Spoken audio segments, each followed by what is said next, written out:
निखिल एक fast food centre चलाता था।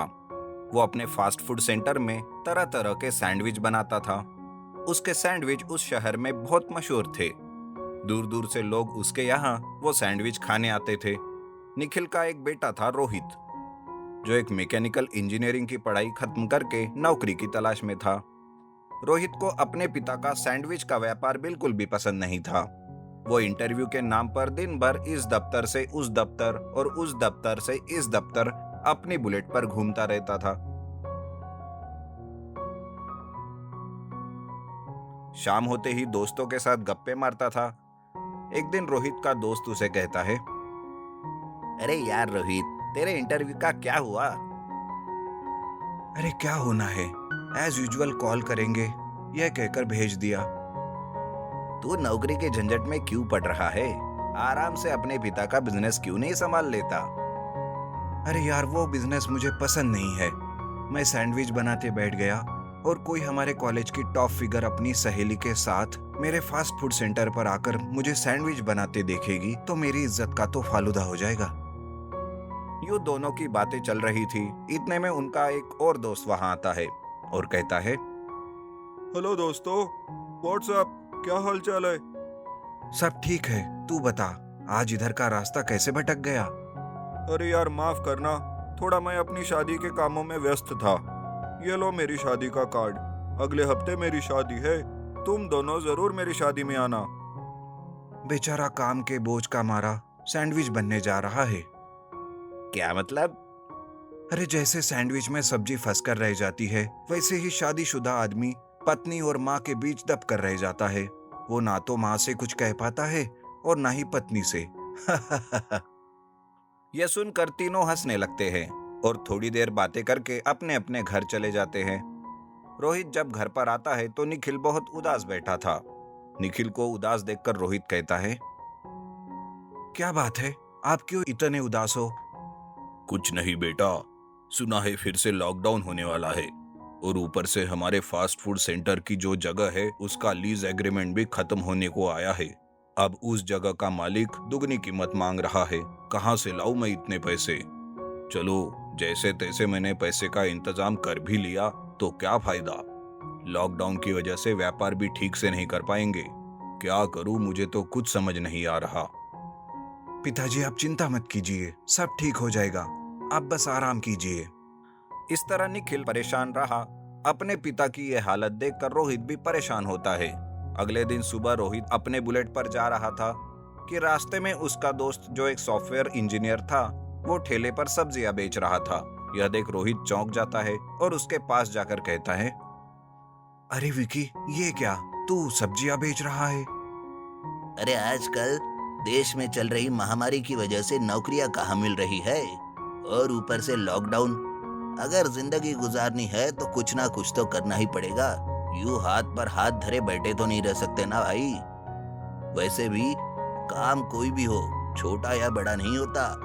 दूसरों के आगे हाथ फैलाने से तो अच्छा है कि हम मेहनत करके इज्जत की रोटी कमाए। विकी की ये बातें रोहित के दिल में घर कर जाती है। वो विकी की बात को सोच ही रहा था कि तभी उसे एक ख्याल आता है। वो तुरंत अपनी बुलेट लेकर घर आता है और अपने पिता से कहता है, पिताजी, मुझे एक अच्छा आइडिया आया है।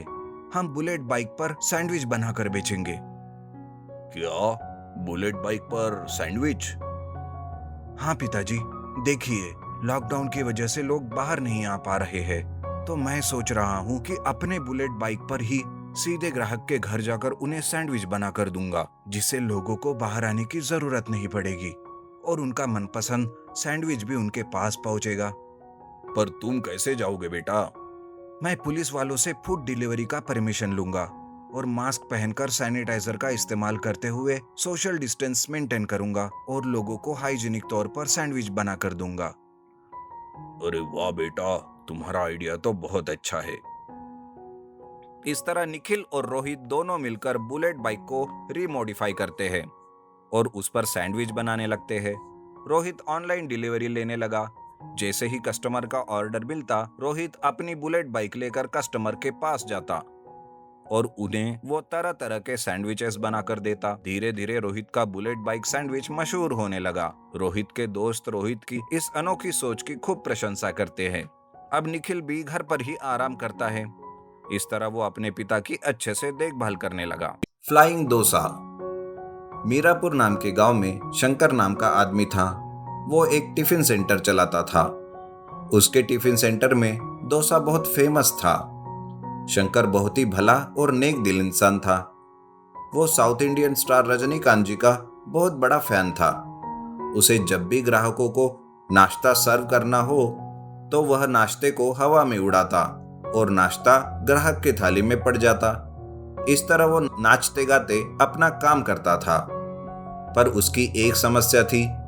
उसके भोलेपन की वजह से ग्राहक उसे बिना पैसे दिए ही चले जाते थे। एक दिन एक बेवड़ा शंकर के टिफिन सेंटर पर आता है और कहता है, अरे वो शंकर, आज टिफिन में क्या बना है रे? अरे अन्ना, आपको क्या चाहिए? ये देखिए, गर्मा गर्म इडली, पूरी, डोसा, बोंडा। आपको क्या चाहिए? अच्छा, सब गरम और फ्रेश है क्या? अरे अन्ना, क्या बात करते हो? शंकर के टिफिन सेंटर में सब फ्रेश है। ठीक है, वो मेरे दोस्त घर आए हुए हैं, तो एक काम कर, सारी इडली मुझे दे दे। ठीक है, सारी इडली दे देता हूँ। सारी इडली, डोसा, पूरी, बोंडा सब तो इस बड़े से पतीले में डाल दे। शंकर सारे नाश्ते एक बड़े से पतीले में डाल देता है। अन्ना, चटनी कौन सी डालूं? चटनी? कौन सी चटनी है? टमाटर, मूंगफली, हरी चटनी, लाल चटनी, आपको जो चाहिए वो है। अच्छा ठीक है, एक काम करो, जो भी चटनियाँ है वो सब एक पतीले में डाल दे और अच्छे से मिक्स कर दे। शंकर बेवड़े के बताए अनुसार करता है। अरे हो गया क्या? कितनी देर लगाएगा? हाँ हाँ अन्ना, हो गया। ठीक है, एक प्लेट और एक छोटा सा कटोरा ले ले। शंकर छोटा सा कटोरा और एक प्लेट लेता है। देख, थोड़ी सी चटनी इसमें डाल और थोड़ा सा वो नाश्ता इस प्लेट में डाल। शंकर बेवड़े के बताए अनुसार करता है। बेवड़ा वो नाश्ता खाकर, छी छी छी, मजा नहीं आया, मुझे नहीं चाहिए। पर इन सब का मैं क्या करूं? अरे ऐसे सब मिलाकर कोई खाता है क्या? चल हट। बेवड़ा शंकर का नुकसान करके चला जाता है। अगले दिन दो दोस्त टिफिन खाने आते हैं। शंकर पूछता है, क्या चाहिए अन्ना? 2 plate onion dosa, 2 plate idli, 2 plate bonda और 2 प्लेट पूरी। अन्ना, क्या कोई आ रहा है क्या? क्यों रे? नहीं, मुझे लगा कि कोई आ रहा है। जा जा, कोई नहीं आ रहा है। जल्दी से जा और नाश्ता ले आ, बहुत भूख लगी है। अभी लाता हूँ अन्ना। ऐसा कहकर शंकर डोसा को हवा में उड़ाते हुए ग्राहक के प्लेट में डालता है। अरे वाह, क्या स्टाइल है रे शंकर तेरा। थैंक यू अन्ना। दोनों दोस्त जमकर जो कुछ भी वहां टिफिन सेंटर में था वो सब खाने लगते हैं। शंकर एक एक करके हवा में परोसता गया और दोनों दोस्त खाते गए। यूं ढेर सारा टिफिन खाने के बाद जब बिल भरने की बारी आई तो पहला दोस्त कहता है, अरे यार, हमने तो जमकर खा लिया, अब बिल कैसे भरेंगे? अरे तू इतना क्यों सोचता है? क्या हमने होटल में आने से पहले सोचा कि क्या खाएंगे? नहीं तो। हाँ तो फिर इतना क्यों सोच रहा है? दोनों बातें कर रहे थे कि वहां शंकर बिल लेकर आता है। अन्ना, ये लीजिए बिल। बिल? कैसा बिल? आपने जो नाश्ता किया उसका बिल।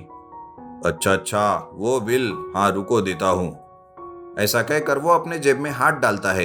इतने में दूसरा दोस्त कहता है, अरे ये क्या कर रहे हो? रुको, पैसे मैं भरूंगा। अरे नहीं यार, पैसे मैं भरूंगा। अरे मैंने कहा ना कि पैसे मैं भरूंगा। मैंने भी कहा ना कि पैसे मैं भरूंगा। इतने में शंकर उसे कहता है, अरे इतना क्यों झगड़ा कर रहे हो? दोनों में से कोई एक मेरे पैसे भर दो। ठीक है, ये कह रहा है ना कि पैसा ये भरेगा तो यही भरेगा। मैं क्यों भरूंगा भला? इसने मुझसे झगड़ा किया, बिल यही भरेगा। उसने भी मुझसे झगड़ा किया तो बिल वो भरेगा। देख, बिल पे कर दे। मैं कह रहा हूं ना, बिल तू ही पे कर दे। देख, तू बेकार में मुझे गुस्सा मत दिला, समझा? अच्छा यही होगा कि तू बिल पे कर दे। वरना क्या कर लेगा? तू मुझे मारेगा। इतने में शंकर कहता है, अरे अन्ना, झगड़ा बंद करो और बिल पे कर दो। अरे तेरी इतनी हिम्मत कि तू मुझे धमकी दे रहा है? देख मैं अभी क्या करता हूँ। ऐसा कहकर वो वही पास में पड़ी कुर्सी को हवा में उड़ा देता है। अच्छा, तो कुर्सी उठाएगा तो क्या मैं डर जाऊंगा? ये देख। ऐसा कहकर दूसरा दोस्त टेबल उठाकर हवा में उड़ा देता है। अच्छा, तू टेबल उठाएगा तो क्या मैं देखता रहूंगा? मैं भी टेबल उठाऊंगा। इस तरह दोनों टेबल, कुर्सी, नाश्ता सब हवा में उड़ाने लगते हैं। कभी हवा में डोसा उड़ रहा था तो कभी इडली, कभी कुर्सी तो कभी टेबल। वहां खड़े सबके चेहरों पर इडली, डोसा, पूरी चटनी लगे हुए थे। अरे भाई, तुम लोग झगड़ा बंद करो और प्लीज यहां से चले जाओ। वो लोग शंकर को बेवकूफ बनाकर चले जाते हैं। इन सब से तंग आकर शंकर अपने दोस्त के पास जाता है जो एक साइंटिस्ट था। वो अपने दोस्त को सारी बात बताता है। शंकर का दोस्त उसे एक रोबोट देता है जो टिफिन सेंटर में नाश्ता करके बिना पैसे दिए जाने वालों की जमकर पिटाई करता है।